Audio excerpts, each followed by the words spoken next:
Don't touch him. You're dirty." The words cut through the hallway like glass. I didn't move. My arms were still outstretched, holding the soft blue blanket I'd spent 2 weeks knitting. Each loop had calmed me during sleepless nights. I stitched his name into the corner. Asher, my grandson. My first. My only. I imagined wrapping him in it for the first time, breathing in that new baby scent, whispering a lullaby the way I used to when Lucas was little. But now, Brielle stood in front of me, clutching the infant like I was some stranger off the street. Her eyes were cold, harsh, protective, but not in a way I recognized. Lucas stood a few feet behind her.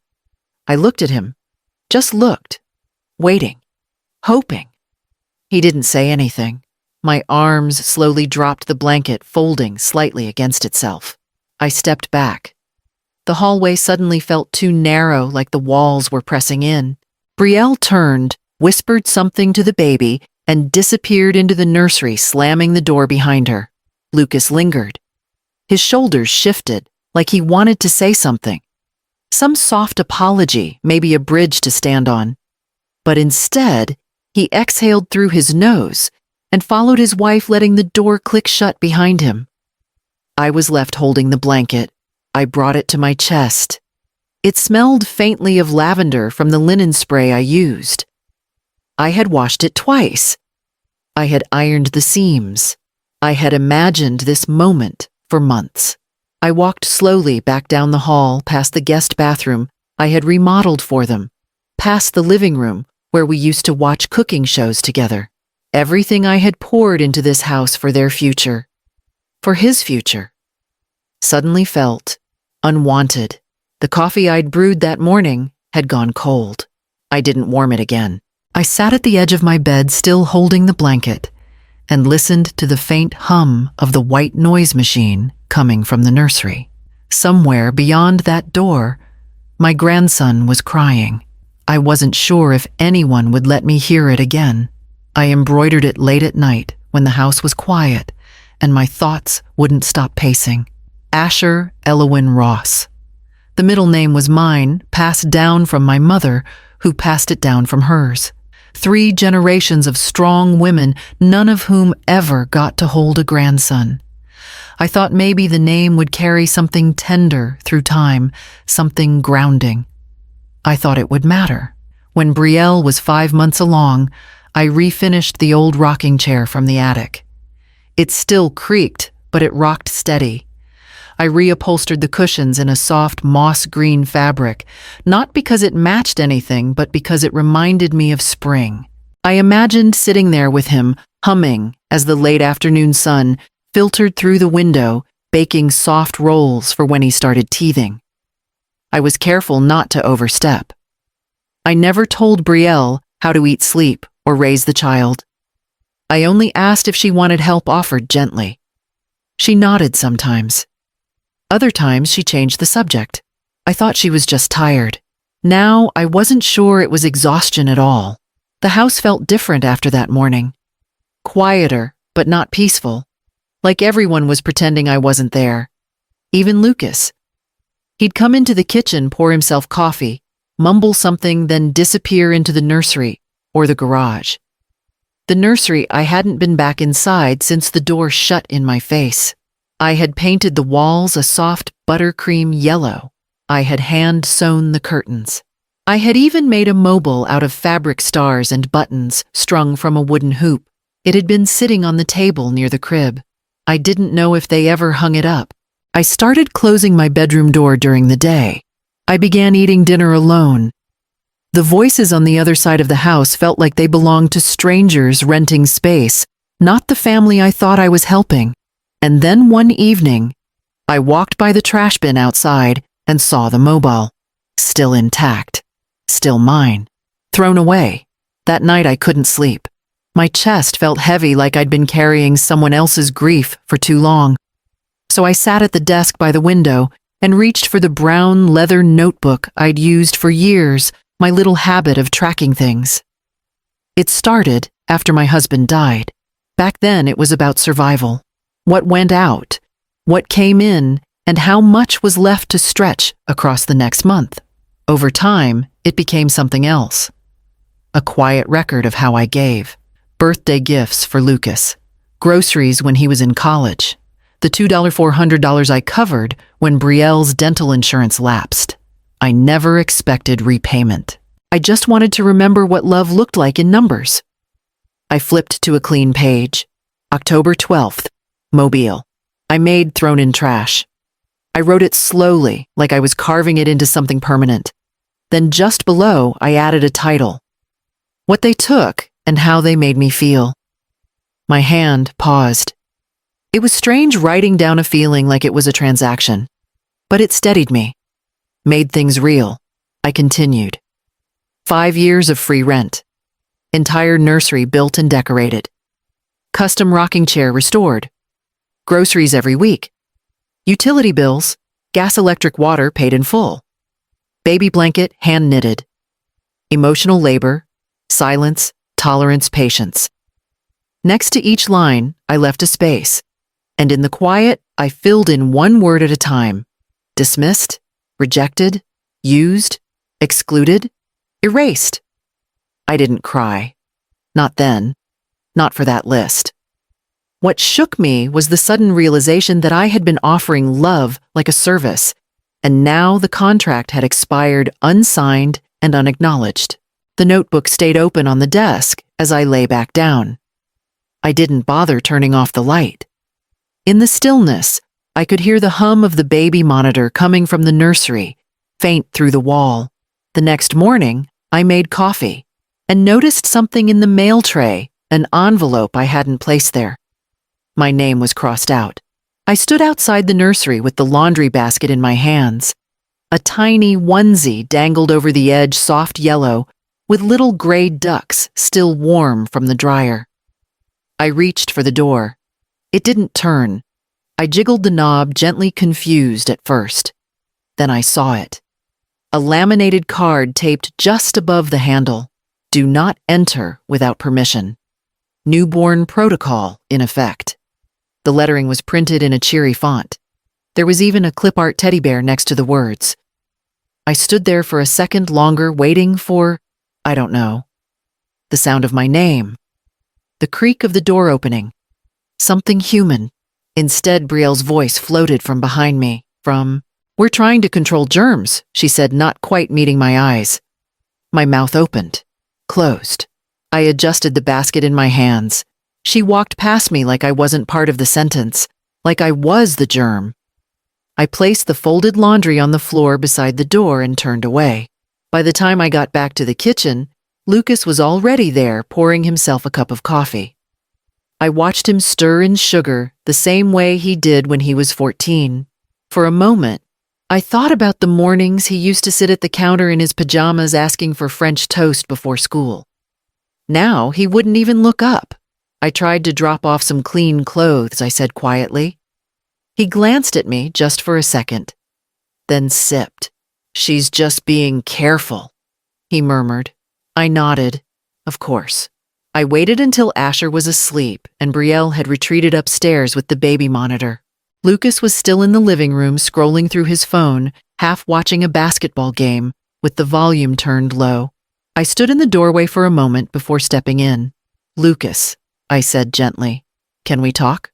He muted the TV, still looking at his screen. Sure. I sat down on the armchair across from him, folded my hands. I need to ask you something, and I want you to be honest. He finally looked up. What exactly have I done, I asked, to make her afraid of me? Lucas blinked. She's not afraid of you. Then why won't she let me near the baby? Why is the nursery locked? Why is everything I make ending up in the garbage? He sighed. Mom, you're being... What? I interrupted, my voice cracking despite my effort to hold it steady. Sensitive. He rubbed his eyes. She's just being protective. I stared at him. Protective. Of what? From me. There it was, the pause. The kind of pause that says more than any answer. He didn't deny it. He didn't say no. He didn't say yes either. Just sat there, folding deeper into the couch like he wished I'd disappear with the cushions. I stood up slowly. I carried you for 9 months. I held your hand when you broke your arm in 3rd grade. I skipped meals so you could have what you needed. And now I'm a threat to your child." He didn't look at me. I left the room without another word. I didn't slam the door. I didn't cry until much later in the dark when the house creaked and everyone was asleep. The next morning, I didn't make coffee. I got dressed, grabbed my purse, and drove to the one place I hadn't been in a long time, my attorney's office. I wanted to know exactly what my name still held power over, and what they had already tried to take. The receptionist still remembered me. "Mrs. Elowin," she said with a smile. "It's been a while." "Yes," I replied, "but I suppose it was only a matter of time." In the attorney's office, I laid the envelope on the desk. My name had been crossed out, Lucas's scribbled over it. Inside was a property transfer form, unsigned but filled out, filed even. They hadn't bothered to tell me. They hadn't needed to in their minds. My lawyer, Mr. Calhoun, adjusted his glasses and scanned the document. They attempted a pre-claim submission, he said, tapping the corner, but it holds no weight. The title is still solely in your name. No liens, no shared ownership, no power of attorney granted. I exhaled for the first time in days. But he added carefully, "It's clear they were preparing to act as if it was already theirs." That was the part that stayed with me. Preparing, as if I were a placeholder, as if I'd be out of the picture soon enough. I looked out the window of his office across the city skyline. I'd worked my entire life to build something secure for my child, and eventually his. And now they were trying to erase me from my own story. "I want to transfer the property into a trust," I said, turning back. "In my maiden name. Private trust. No access. No notice." He nodded. "And the occupants?" 30 days, I said, steady. "Let's make it formal." By the time I got home, the papers were already drafted. All that was left was the signature. Mine. The one they tried to erase. I signed everything that night alone in my room. The pen didn't tremble. The next morning, I printed the notices and placed them in 2 sealed envelopes, one for Lucas, one for Brielle. Then I walked down the hall toward the kitchen where they sat eating breakfast, like nothing had happened, like I was still invisible. I set the envelopes on the table between them and said clearly, "You have 30 days. They stared at the envelopes like they didn't understand what they were like. Eviction was something that only happened to other people. Lucas opened his first. His eyes flicked from line to line, mouth tightening. Brielle didn't even touch hers. "You can't be serious," she said, her voice sharp. "I'm more serious than I've ever been," I replied evenly. Lucas finally looked at me. "Mom, where are we supposed to go?" "I suppose you should have asked that before you tried to take something that was never yours." I didn't shout. I didn't cry. I simply walked back down the hallway toward the nursery, the same one I had painted, decorated, and hoped to fill with lullabies. The door was, as expected, still locked. I stood there for a moment, the soft blanket folded in my arms. I had remade it, reknitted the edges that had unraveled after being stuffed into the bottom drawer of their dresser. I'd washed it again, ironed it again. It smelled like lavender, and something older grief maybe, or love. I placed it gently on the floor just outside the nursery door and smoothed it with my palm. My fingers lingered on the embroidered name, Asher, just once. No knock, no farewell, just one quiet offering. I walked past the kitchen without another glance and stepped out into the cool morning. The front door closed behind me with a soft click, final and still. My car was already packed with an overnight bag, a set of house keys, and a copy of the trust documents. I didn't know where I would stay yet. I just knew it wouldn't be there. As I pulled away from the curb, I glanced once into the rearview mirror. The house looked the same, but it wasn't. Inside, my grandson was crying. I couldn't hear it from the street, but I felt it somewhere deep in my chest, like a bell rung at a distance. I gripped the wheel tighter and turned onto the main road. It took exactly 31 days. On the morning of the deadline, the house was empty. No note, no apology. Just a set of baby wipes left on the bathroom counter and a freezer full of breast milk I didn't know what to do with. The silence felt strange at first, like the aftermath of a storm.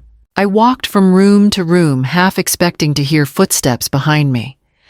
But there was only the creak of old floorboards and the hum of the refrigerator, steady and alive. I opened all the windows, washed every linen, stripped the crib, and repacked the baby things into sealed boxes. I wasn't ready to give them away yet, but I wasn't going to leave them scattered like open wounds either. In the kitchen, I reclaimed everything. The coffee mugs, the aprons, the ceramic mixing bowls that had sat untouched.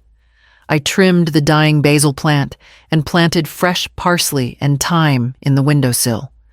I wanted things that grew fast, that reminded me something good could come again with the right care. 3 days later, I heard a knock.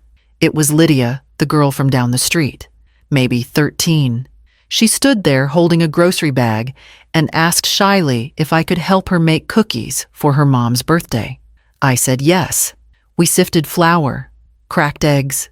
She asked questions, some timid, some curious, and I realized how much I missed hearing wonder in someone's voice. We laughed when she dropped sugar on the floor, and again when she over-whipped the butter. I didn't correct her tone or step in. I just let the joy unfold. By the time the cookies cooled, the kitchen smelled like something I hadn't felt in months. Purpose. Lydia hugged me before she left. "You should teach classes," she said. I smiled, then looked around my kitchen, mine again, not just in deed, but in energy. I'd lost something. Yes. But I had space again, and I could choose how to fill it. That night, I made tea and sat by the front window, thinking I'd sleep early. But then the envelope arrived. Handwritten. No return address. The handwriting stopped me before I even opened the mailbox. Slanted, familiar but uncertain, like someone wasn't sure if they had the right to write my name again. I carried the envelope inside, sat at the table, and stared at it for a long time. No return address, no stamp either. Hand delivered. I already knew who it was from. Inside was a folded piece of cardstock. On the front, Asher's first birthday. On the back, a short note. "We'd like you to come. Sunday at 2. Just us. L and B." I placed it on the counter and walked away. That evening, Lucas called. His voice was hesitant, like he wasn't sure I'd answer. "Hi, Mom." I didn't say anything right away. I wasn't sure if you got the invite. We just wanted to... Well, it's been a year. And Asher, he's walking now. And talking. A little. Still, I waited. We thought it might be good for him to see you. If you want to come." I heard a child in the background, a babble, a squeal, and something in me softened and stung all at once. "I'll come," I said. Finally quiet, but clear. He paused. "Thank you." When Sunday arrived, I didn't bring anything store-bought. Instead, I baked a small lemon poppy seed cake and wrapped it in wax paper. I wore a soft sweater, nothing fancy. I didn't bring the blanket. That part had already been left behind. The front door opened before I knocked. Brielle looked older. Tired, maybe. She gave me a polite nod, and I returned it. No apology, but no tension either. That somehow was enough for now. The room was trimmed with paper streamers and bright helium balloons that bobbed near the ceiling like small, weightless wishes. The scent of vanilla frosting hung in the air, sweet and tentative. I stood just inside the doorway, unsure where to place myself. Brielle handed me a small paper plate with a slice of cake, store-bought, lopsided from being cut early.